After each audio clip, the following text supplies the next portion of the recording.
Unless you've been living under a rock lately, you are undoubtedly familiar with LAB Golf. Might be the hypiest golf brand out there. They just sold for $200 million, and the people that use them tend to swear by them as the best golf club they have ever owned. This right here, this is the LAB OZ.1 HS. This is probably their hypiest new putter from the hypiest putter brand. This is their first heel shafted putter, and I've now played about 10 rounds with it. And today, I'm gonna give you a review. I'm gonna tell you what I like, what I don't, and I'm gonna help you figure out if this is a putter you should consider investing in. Let's go. Also, you might have noticed the background a little bit different than usual. That's because we are at Cape Breton Highlands here in Nova Scotia. This course is absolutely stunning. It was designed in 1941 by Stanley Thompson, who is kind of the great Canadian architect of the day. And he has said that this was his masterpiece. And coming from the guy that built Banff Springs, Jasper Park Lodge, for him to say this is his masterpiece, that should tell you something about the land that we are sitting on. Basically, you start out by the water, move up into the mountains, and then work your way back to the water. And I gotta say, the routing is absolutely spectacular. No two holes feel the same. And when you're out here, it just feels like a special place. And so I'm really glad that we took the extra time to come all the way up north to come visit it, because honestly, I'm not sure when we're gonna be back here. So if you're not familiar with LAB and the technology behind it, let me get you up to speed. LAB stands for lie angle balance. And so essentially what that means is that when you hit a ball, you know, if you're like me, you're not super consistent, so you might open up your face or close your face. But theoretically, with LAB technology and this lie angle balance technology, whenever you swing, what's gonna happen is the club is going to come back to square. So if you can line up your putt correctly and read the green correctly, well, and get the speed correctly, then it's not going to be the putter's fault if you don't make your putt. What's really unique about this one is every other LAB to date has been center shafted. So that means the shaft has been right in the center of the putter, which for a lot of people, myself included, is kind of a weird look. So the new HS stands for heel shafted. So somehow, with some voodoo magic, they can still get this thing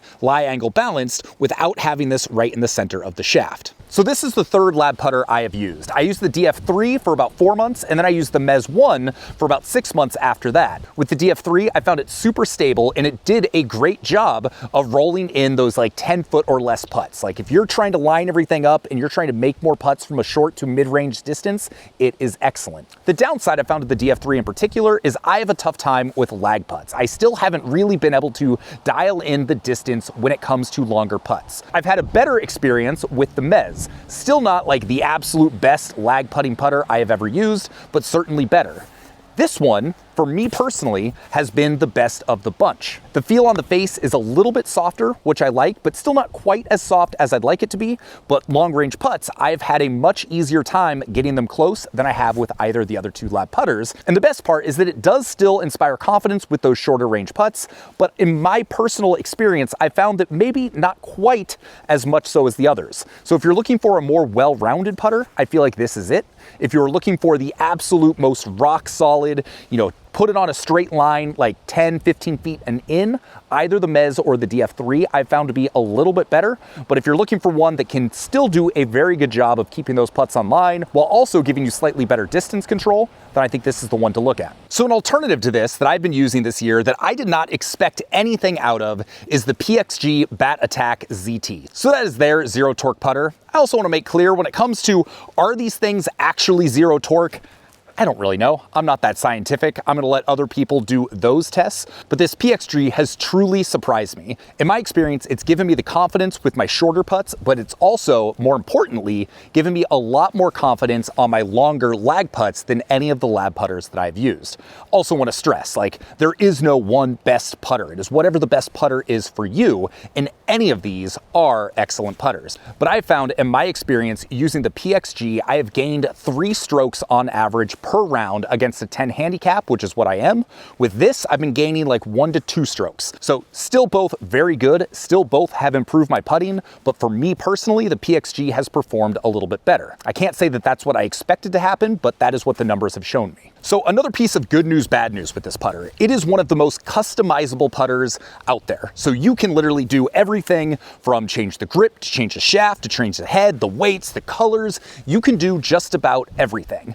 But that's gonna cost you. Stock, this putter is $499. If you wanna customize it, you're looking at $599 and up. Not to mention, right now they've got a big backlog, so it's going to take you a while to get that customized putter. So I personally have not been fit for any of my LAB putters. Mine have all been stock, but sometime before the end of the year, I should be going down to LAB to actually get fit for one, which I am really excited to see. A lot of the people I've talked to say, yes, LAB is amazing, but you also need to get fit to find the right one for your stroke. And so I'm curious to see what that looks like for me. Again, I've had a good experience overall with all the LAB putters I've tested. This one so far has been the best, but I'm curious what would happen if I were to go get that fitting and really dial things in for me personally. One other thing you should keep in mind if you were considering getting a LAB putter is it might be an adjustment. So first off, most of them being center shafted, that might be something that's going to take you a while to get used to. This with the heel shafted feels more similar to the type of putter I am used to using,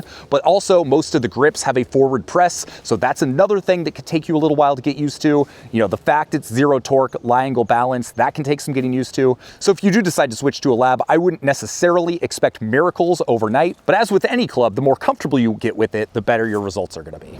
So there you go. That's my take on the new LAB OZ HS. I think this is going to be the LAB putter to get for a lot of people. If you haven't liked the traditional look of a LAB putter, if you haven't liked the fact they have all been center shafted, but you like the idea of a lie angle balance putter, this is definitely going to be the first one I would take a look at. My name is Sean Ogle. I'm the founder of this thing here, Breaking 80, where we talk about cool golf courses and cool golf products, and occasionally we talk about both at the same time, kind of like we're doing here at Cape Breton Highlands. If you enjoyed this video, you got some value out of it, maybe subscribe, thumbs up, drop a comment if you have any questions about the course or this putter. And with that, we will see you on the next video. Peace.